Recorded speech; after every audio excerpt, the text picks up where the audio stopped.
It was a nightmare.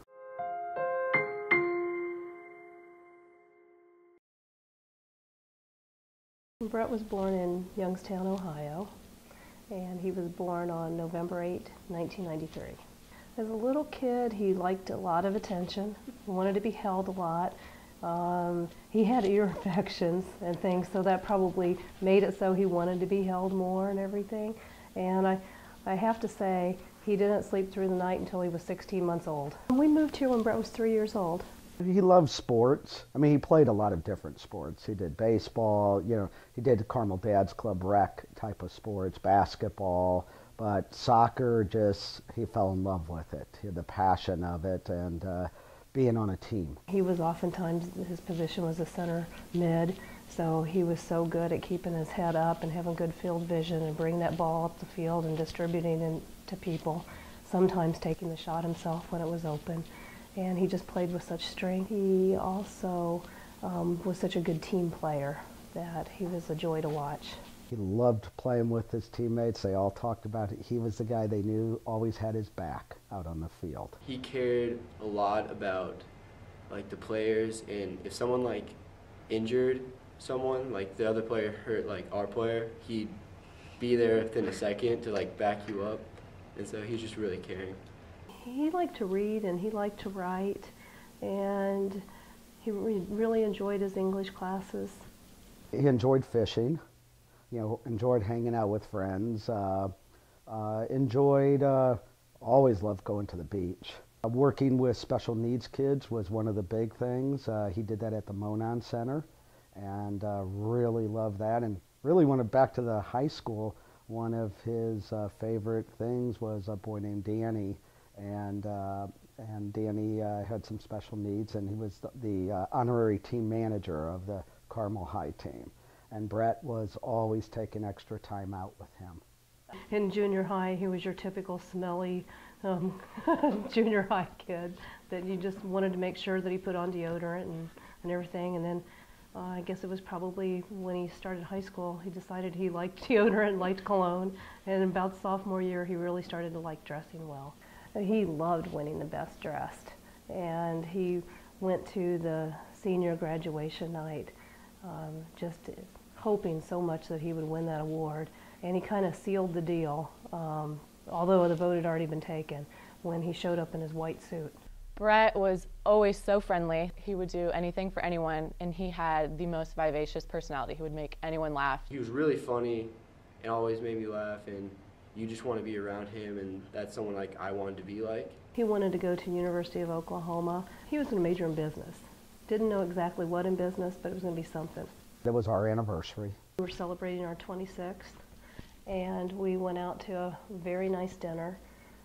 And Brett was taking Jenna to soccer practice and took her out to eat dinner. And while we were out at dinner, Brett drove the soccer carpool for us so that we could go out to dinner together. And we got home 9, and he was leaving about 9:15. He was really doing his goodbyes to friends, going around because he was leaving for college in 5 days. And so he was heading off to a friend's house. As he walked out the door, he did his, I love you and so forth. And, this was the last thing we expected. And I guess it was probably around 11:30 or so. My husband and I went to sleep. Apparently,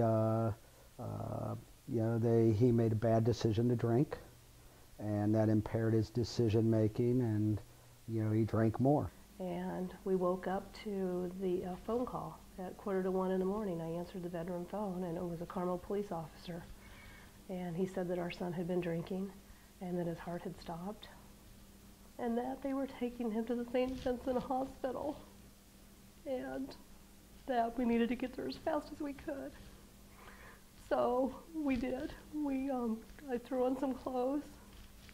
I didn't think I was going to be at the hospital a long time. I thought that everything was going to work out, and he was just going to have to, I was thinking get his stomach pumped or something like that. I didn't know that they don't even do that these days, but that's not the treatment usually. So we got to the hospital, and Brett looked good, and they said that they had revived his heart, so I was very optimistic that he was going to be okay. But they told us he was in serious condition still.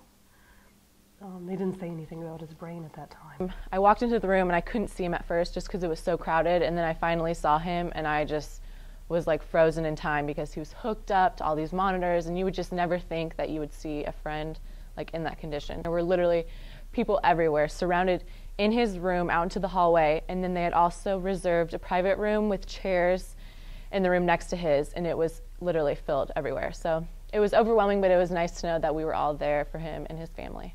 On the brain activity test that they did, the doctor told us that it didn't look good, but that they'd do another test in about a day. So they cooled his body so that his brain wouldn't swell or get too swollen, and then they had to gradually, after they cooled his body, warm his body back up, which was a faster process, so that then they could test his brain and see if there was any activity, and then they did that, and they found out that there wasn't any brain activity, and so that's when we knew that it was done.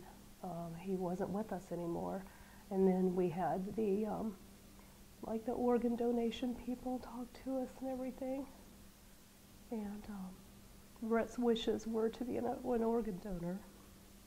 I had been with him when he got his license, and we had talked about it. And so I went along with his wishes. We did, and went through the organ donation process, which I'm glad that we did that, because that's what Brett wanted, and he was able to help some other people that way. The kids that were there did not know about the Lifeline law or did not take the steps to call right away. They were scared to get in trouble, which is understandable.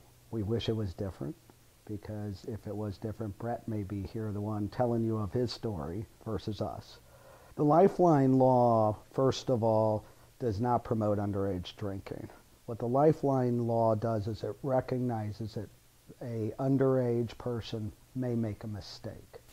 Individuals under 21 years of age are at a party and somebody passes out or goes into medical distress as a result of consuming alcohol.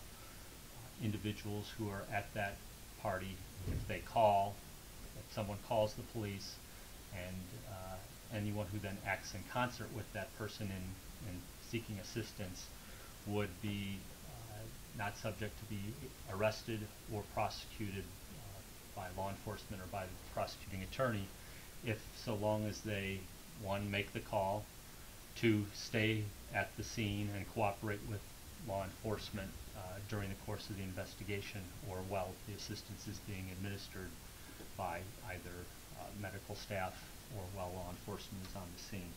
But the key is to stay there and cooperate. Just my husband, me, and now our daughter, who's 5 years younger than Brett.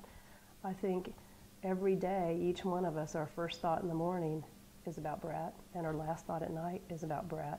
And so many thoughts in between are about Brett. Because if he was at college, I could text him and communicate with him, but now I can't communicate with him, at least to get an answer back from him. He left his Facebook up, and one day I was going to send Brett a message, and it was talking about how I felt and what kind of decisions that he had made, and mainly how I know that he wouldn't have made such a decision if he had known that he was going to die, and the effect that it would have on us. It just doesn't, it's not going to go away. It's affected our lives. It's affected lives of his sister, his grandparents, relatives and friends. And so it's heartbreaking. Holidays are about happiness. My wife coined a phrase. We had a hard time saying Happy Thanksgiving, because it's about your family. It's about coming together, and so she uses Sappy Thanksgiving for happy and, sad. Because with holidays, what it's done is you try and be positive, but there's an underlying sadness in every holiday, every event, because it's so family orientated. It definitely is a sadness, and that you're never totally happy. I don't know if there's ever anything that will make me totally happy. Shortly after this, Cathedral High actually called, and they wanted to do something within their school. And just talking to kids, they felt that underage drinking is a problem out there, which we've learned a lot more. It is. There's binge drinking that goes on, and whether it be Cathedral, Carmel, or any other school. And they reached out to us and asked if we would be willing to speak at their event. And they are so genuine about what they were trying to do that we said yes. We didn't plan to speak at any place or anywhere, and that just happened.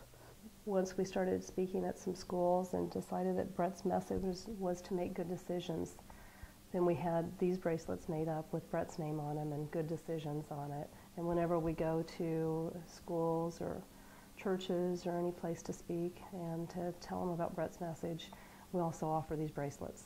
It's terrible. It's a nightmare. We don't want to see this happen to anybody else. It doesn't need to happen. Through educating about drinking and talking to a lot of the kids, and a lot of them have stopped by here and talked to us, it almost became second nature where somebody was passing out at a party, and they all had witnessed that. And the key is, and I'll ask you, do you know the difference between passed out and dying? If I'm looking at somebody passed out, I don't know that difference. Well, they didn't know that difference with Brett, and we don't want that to happen. We really believe if he would have survived, he would be out speaking, and he would be telling his story about how lucky he was to be alive. So that's the kind of kid he was. And if we can continue that on for him, and just if it helps somebody, that's what we want. Oh, if I could say one thing to Brett, I would tell him that I love him. And I would say that I would definitely tell him not to drink anything until he's 21, because I have learned so much more about alcohol, and I didn't know that so many kids were out there binge drinking, and that was common, and that passing out wasn't so unusual. And I wish I had known those things, because then I would have talked to him about that. On New Year's Day, we had a family come by, parents come by and talk to us, and their first words were, "Your son saved our daughter's life last night." And it was a 15-year-old girl who had 8 shots in about 40 minutes, and it turned into a medical emergency. And the person who called and reached out for help had been to one of the speeches and learned about Brett. So we don't want Brett's death to go in vain. We want it, it's too late for us, but not for others.